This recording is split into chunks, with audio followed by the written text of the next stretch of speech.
Hello everyone, this is Maryna Hritsyshyna, and I want to welcome you to the next episode of the podcast Clean Energy Talks. Today we will talk about hydrogen production with Beau Broen. Beau is a project manager hydrogen at New Energy Coalition and a work package leader in the High to Market project and in the Field Lab Hydrogen in Agri project. The topic of our podcast is decentralized and centralized hydrogen production. There are a lot of different opinions about the main features of both approaches for production of hydrogen. In this podcast, we will discuss the decentralized approach, which is based on multiple small hydrogen production facilities to distribute the dependency for the security of supply. The decentralized approach offers the possibility to consume hydrogen at the place of production or of grid. And at the same time, centralized approach is in practice always grid connected due to the size. Both, thank you for participation in the podcast. Based on your experience with hydrogen project, where can we use a decentralized approach for hydrogen production? Yes, well, thank you, Maryna, first of all, for that nice and warm introduction. It's nice to see you again and pleasure to participate in this podcast. So, for your question about where we can use decentralized approach versus centralized hydrogen production. So, as with other technologies, hydrogen, of course, benefits from large-scale production due to economies of scale. However, a centralized approach, on the other hand, for green hydrogen, for example, has different benefits, such as a distribution in the terms of risks of security of supply, due to the intermittent characteristics for renewable energy, such as wind and solar.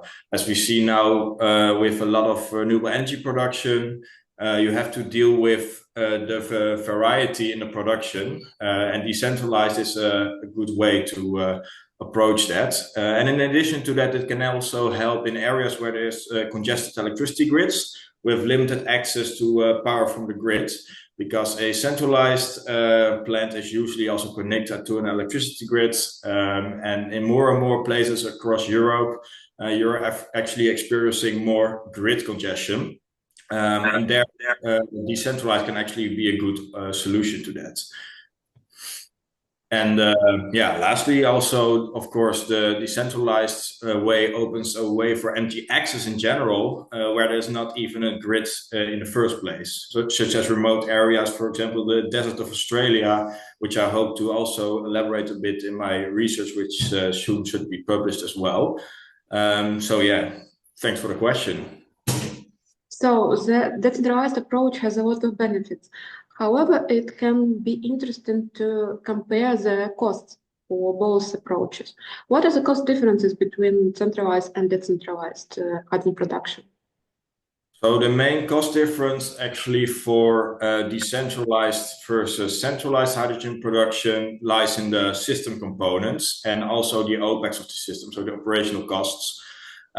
Typically speaking, centralized production needs fewer components, as they can just produce the hydrogen and inject it into the grid. Typically, decentralized production consists of more cost components because you need more storage on site. You often also have consumers on site if you work in an off-grid configuration. So therefore, you also sometimes need compressors to get it up to pressure. For example, if you produce hydrogen at 60 or 70 bars and you then put it into a fuel cell for a car, for example, that you use on site, or a tractor, you need to get it up to 600 bars. So you need a compressor and also an H2 dispenser.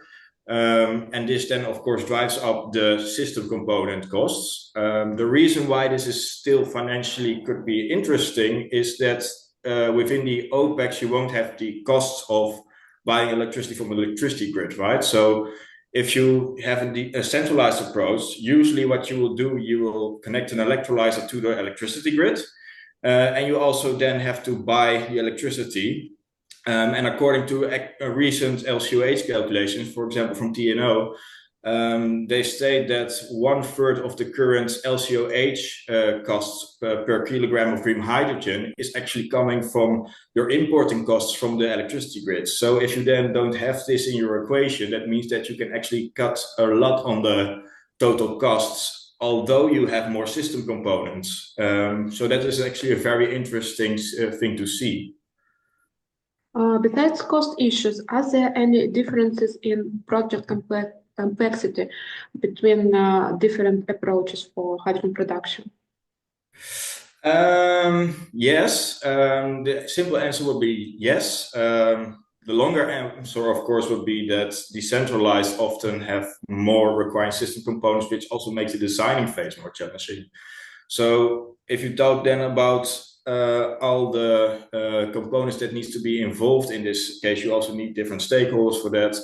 And you also need to think in a different way because you're designing a system which is completely self-dependent. And that's you have to do a lot and deal a lot with uncertainties in terms of the construction of the system in itself. So centralized, on the other hand, have often more challenges when it comes to stakeholder management, as centralized production typically come with higher investment costs and therefore also higher financial risks. So the implementation of decentralized is typically easier because it comes with lower investment costs. And we also see this back in our own projects. So where bigger centralized projects are actually on hold due to FID decisions, financial investment decisions, not just making much progress, while the actual smaller decentralized projects, such as the Field Lab Hydrogen in Agriculture project or Reformers projects, are more of a technical puzzle on how to design it technically. That is a process that takes a long time as well. But when the puzzle is set down, you can often also proceed then much quicker to a final investment decision because the costs are typically also, the investment costs are lower than when you have, for example, 100 or 200 megawatts that needs to be invested in. It's quite interesting. So both approaches have certain challenges. However, at the same time, if we consider decentralized approach, are there any bottlenecks for this approach? Yeah, definitely. So as with many things of the energy transition, also decentralized production has its bottlenecks. One of the biggest ones is actually the lack of supply for small-scale electrolyzers, as this is still something which is in development phase. You luckily still have the bigger sizes, which are already available for centralized, but again, their economies of scale apply. So with the smaller ones, which are often also needing to be dealing with the intermittency, they are still in the development phase. Luckily, we see in our network that parties are picking this up and that slowly and more becomes available in the market. But a lot of the electrolyzers are currently made for the bigger capacity. And when you talk about decentralized, you can more think about, for example, 100 kilowatts, 300 kilowatts, half a megawatt, sometimes 1 or 2 megawatts. It depends on what you consider as large scale or medium scale or small scale. But those electrolyzers are now coming a bit more into the market, luckily. We have some partners that are developing this as well. That is very good to see.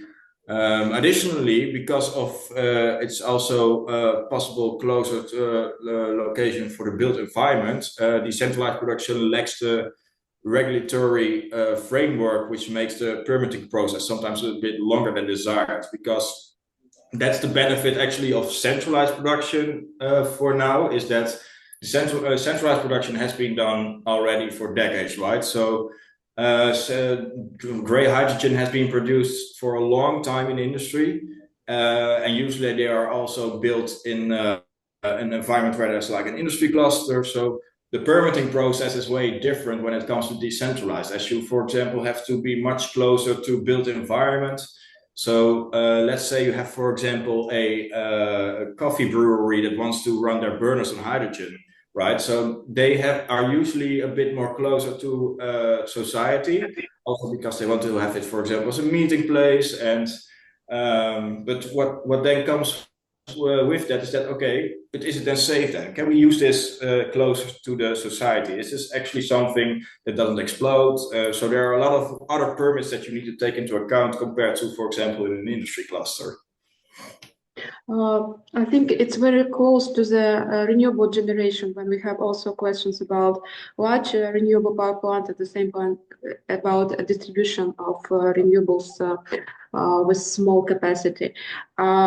Regarding permits and new technologies like electrolyzers, we have the Net Zero Industry Act that should simplify permitting procedure, and at the same time that should support the development of manufacturing facilities for electrolyzers and other technologies. Based on your experience with other projects, are there any improvements in permitting processes on the local levels for hydrogen projects? Well, that's a good question, which fits also your earlier question about bottlenecks, actually. The good news is, yes, we see that governments are more and more engaging in the discussion with the intention to facilitate rather than only imposing rules on what is allowed and what is not. And this is also very much needed as the policies, of course, we see it now as well with the elections in Europe, right? Like a lot of policies are changing. So often the policies can then divert from what the original plan was with hydrogen. They impose new rules and so on and so on. But on a local level, we see that this is more and more actually engaging with the stakeholders that need to install all those things. And luckily, there is some kind of a intention to put through with this whole hydrogen strategy, regardless of what is happening on a higher level, for example. So on a local level, we also see that environmental protection agencies, the ones that are giving out the permits on a regional, local level to protect the environment, they are also more working together to also facilitating guidelines for local initiatives. Some good examples of this are actually the cooperation between Omgevingsdienst Noordzeekanaalgebied and Omgevingsdienst Noord-Holland-Noord in the Netherlands. Because what they are doing is they are actually setting up a document for smaller hydrogen initiatives. And with that, they want to help them a little bit get along with the whole permitting process. Because as you probably already know, the bigger companies, they have usually big legal teams behind it, and they don't have much of a benefit from having a Q&A about, okay, what's the permit process should you take into account, because they have their people for that. But these smaller entrepreneurs, which also want to have their own businesses more sustainable, they usually don't really have time to look these things up because they have their business to run. Which already takes a lot of time in itself. If you take, for example, a farmer that has to do his potatoes in a certain season of the year, that guy is just focused on that. He doesn't have time to look about, okay, this is important for your permits, this is important. And what these environmental protection agencies that I just mentioned are doing is they're giving basically some kind of a guideline, like, okay, we see that you want to do something sustainable. We actually want to facilitate that and help you a little bit in what you need. So here you have a checklist or question list about, okay, if this is your situation, then you should look at this. If this is your situation, you should look at this. And this is something which is currently kind of new. It has not really been done like this in the past before. So we are very happy to see that there's this cooperation now going on, and that is on a local level more of an involvement in that sector. So in general, if I correctly understood, there is a lot of barriers for development of decentralized hydrogen production, starting from technology, when it's hard to find electrolyzers, as you mentioned, and by the end to the permitting procedure and the lack of human resources sometimes for a project. What do you think? Is it important to have some special rules for decentralized hydrogen production on the EU level or on the national level? I would say so, yes. Especially because of the aspects that I earlier mentioned. Decentralized production is a very different way from how we used to do things. So a lot of the structures that we used in the past, which worked fine, for example, for natural gas, oil, or other sources where you're having a centralized approach with a whole infrastructure behind it. The issue with decentralized is that sometimes it would be connected to a bigger infrastructure, but sometimes it would not be connected to, for example, a national grid. So there need to be some flexibility on how you then still are able to operate with your energy. For example, if you have a decentralized production where you have excess hydrogen that you maybe want to sell on the market, then that needs to be transported, for example, by tube trailers. But maybe there are other ways which are now currently more difficult because of how things we structured. So I would say that from an EU perspective, it would definitely be in the benefit of the decentralized production if there is more of a focused approach or structure that can be provided to stimulate that as well. Thank you for your opinion about the topic and for your experience. And the last question, could you provide some advice regarding hydrogen production for this project? Yeah, of course I can. Well, my advice would be to remind yourself on the narrative on why we started this journey for hydrogen production in the first place, right? So it is currently going through a difficult phase with a lot of skepticism, but that is also part of innovation management. And as we see also 20 years ago, when solar and wind weren't competitive either, look at where we are right now, right? We are installing megawatts as if it is peanuts, and 20 years ago it was all not competitive at all. And the same will happen with hydrogen production, whether it is centralized or decentralized. Both will have a role to play in the energy system, but you have to be in a mindset where you are able to see the bigger picture and also remind yourself about, okay, we're not doing this only to make money. We're also doing this to have a better future for ourselves, to have a sustainable future. So but to get there, you have to keep reminding yourself, okay, why are we doing this? Which is, like I said, a sustainable future. And just keep that in mind. Also, if it's difficult at the moment, just, well, work to a better future. Thank you very much. Thank you for your participation and for these insights about hydrogen production. Yes, thank you, Maryna. It was a pleasure.